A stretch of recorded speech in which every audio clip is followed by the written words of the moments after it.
The Dog Point Podcast, episode 14.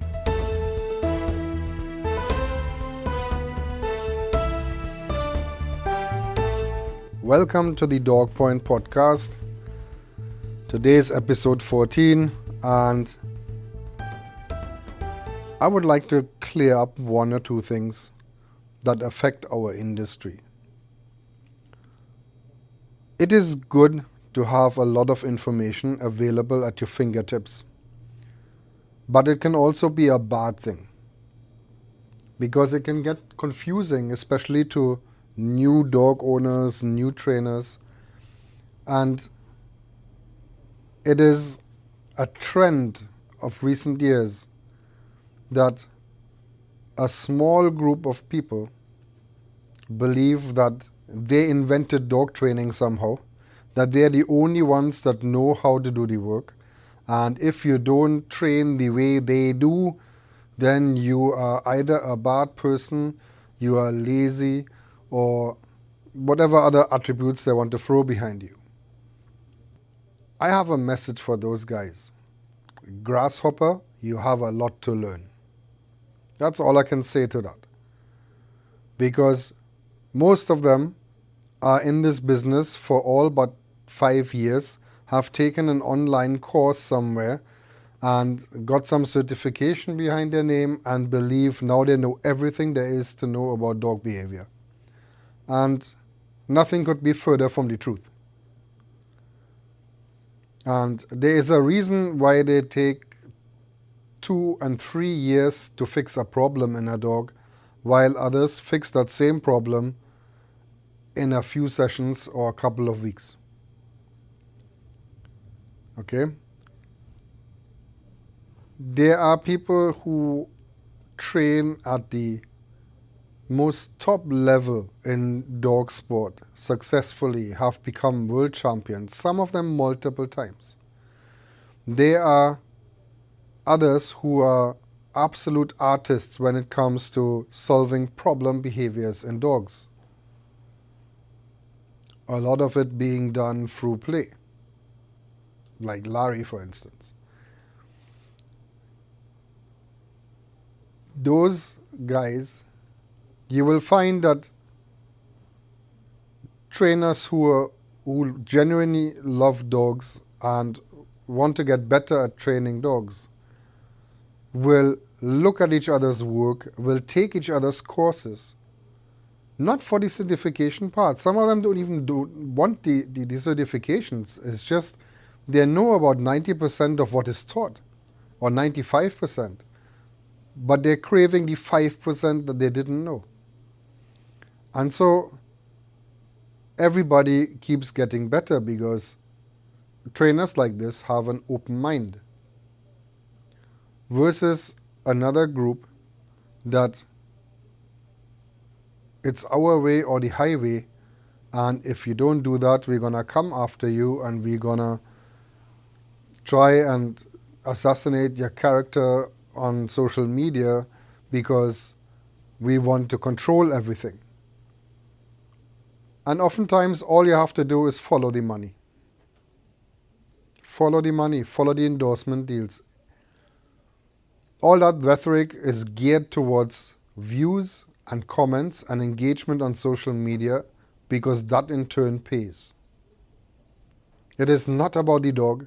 It is not about dog training. Half the time when I read their posts, I can get halfway through and then I just can't, do it anymore. Because the utter nonsense that is being talked about there is mind-boggling. That does not mean to say that all positive only trainers are bad. There are some that have taken that path decades ago, 20, 30 years ago, and it was due to a personal decision to do it, but they also recognize the limitations of such a move. They find workarounds, they understand that it takes considerably longer that way, and they're usually involved in sports that don't require stopping behaviors. They are in sports where everything is fast-paced and forward-moving, like agility, for instance, or fly ball or frisbee. And there's a reason for that. Because when you have to have dogs do 180-degree turns, not physical turns, but mentally, in what is asked for them in a competition, it gets difficult to do that without any form of correction. And when you have to have dogs that are extremely high in drive, that have to perform these sports, then it's very difficult to do this without any corrections. Yes, there's countries where you can't use tools and all of that, and they're competing, but nobody knows what goes on behind closed doors, one. Some of them leave the country, train the dog, and come back, and so forth. So it's not all gold that glitters there. A lot of things happen behind closed doors when there's no camera around to fix a problem in a dog. And so you can see how it gets confusing for a dog owner who is simply looking for ways to help them either solve a problem or to do basic training for their dog. That can be getting rather confusing because there is so many conflicting messages out there. And so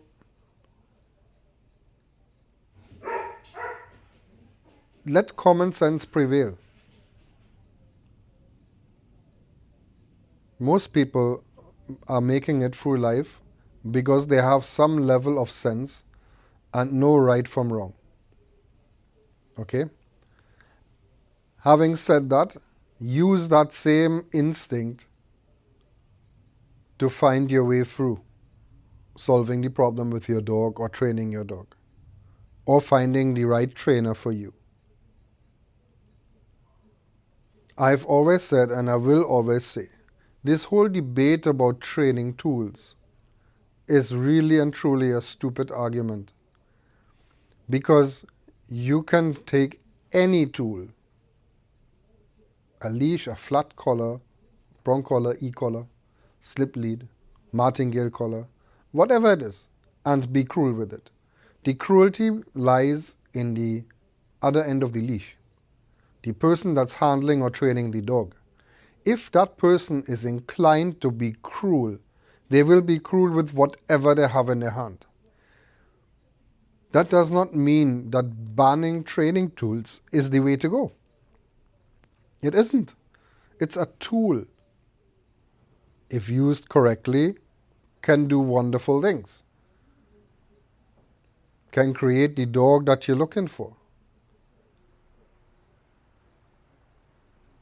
I've seen many dogs that were trained and are handled with halties that have a permanent impression around their muzzle and a dark line from the handler constantly having to pull on it, or the dog constantly moving forward and rushing into it because they see a squirrel or whatever it is, and being corrected that way.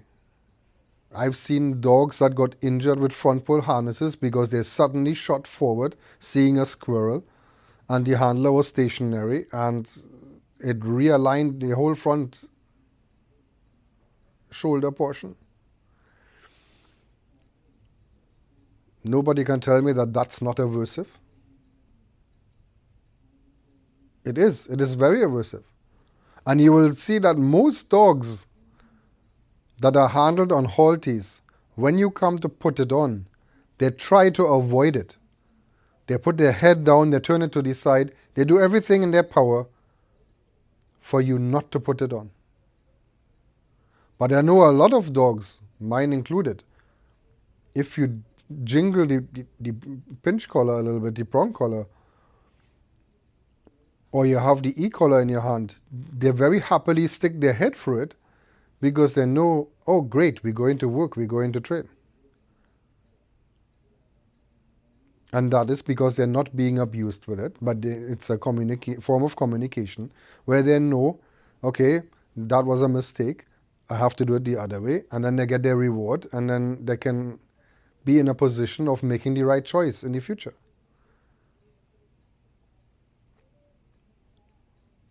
Just like in England, farmers do not want to shoot dogs. But since the e-collar ban in Wales, they have no choice but to do it. So are you telling me that a temporary discomfort through an e-collar is worse than a farmer shooting your dog? Because your dog is about to rush a herd of sheep and try and kill livestock? Or does it mean that your dog is forever confined to being on a leash, even in a big open space where there's no other dogs around? Well, if that is you, then keep your dog on a leash and do you. But that does not give you the right to demand from other people to do the same thing you are doing. If somebody wants to train completely force-free, be my guest. I have no problems with that. I know you will be back. I know there comes the time where you will be back because the problem was not resolved. So I'm not worried about that.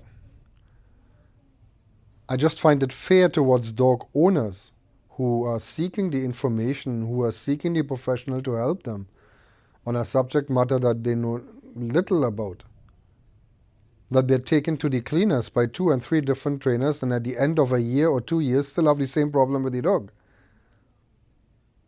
That to me is not right.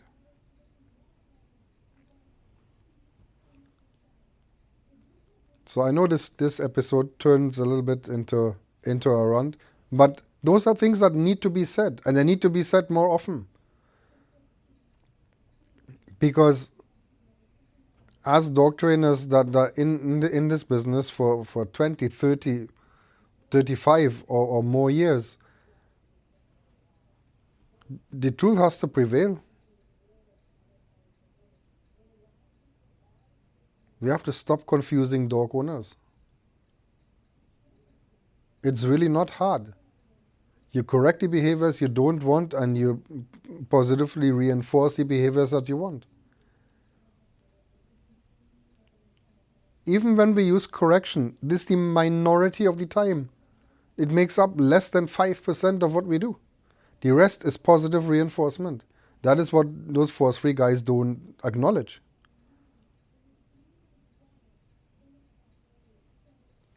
They're saying how corrections are never necessary. Really? I have not seen a single organism on this planet that does not go through some part of stress in order to learn. Have you?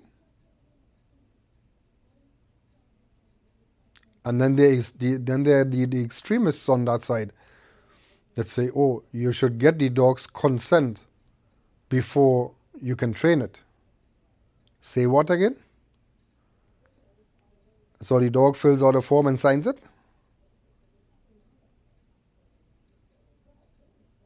That's where it goes into the sublime. That's where we get into the category of people that have lost their marbles, quite frankly. Dogs have to learn the rules of functioning in a human world. They are not children. Are we close to them like family members? Yes. Are we treating them like family members? Yes, absolutely. Are we just as devastated and mourning just as much as if we lose a family member? Absolutely. I went through that last year. However, they are not humans. They function different from us. Therefore, we should not treat them like humans. And so I will leave with that.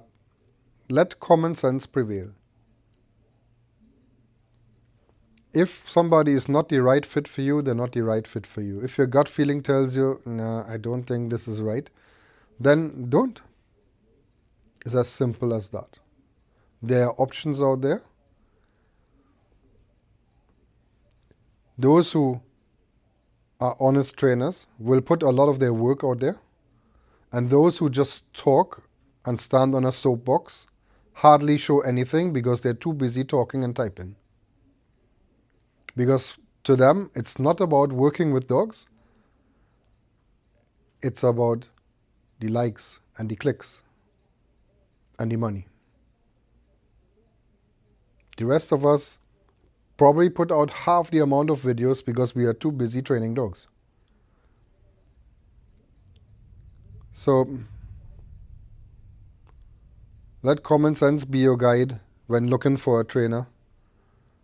Know what it is you want, know what it is you believe, and you will find somebody like-minded to help you out in a professional way in solving the problems with your dog, or training your dog, or teaching you how to work with your dog. It's something we specialize in via virtual sessions, where we're in the room but not physically there. So we don't have the influence over the dog, and you handle your dog so you can build that working relationship with your dog. Which is also part of the equation that the other side very rarely talks about. It's not just about you being able to do something with a dog. If you cannot bring that across to the dog owner who is not a trainer, then you quite frankly fail. Because it's the everyday practice with the dog that the dog owner has to do that will in the end train the dog. And if that skill set that you claim you have only applies to you and cannot be easily transferred, then something is wrong with it. Plain and simple. Enough of the rant, and I see you in the next episode. Thanks for listening. Also, if you want more information, check out dogpoint.pet or any of our other social media pages. The links you can find on the website.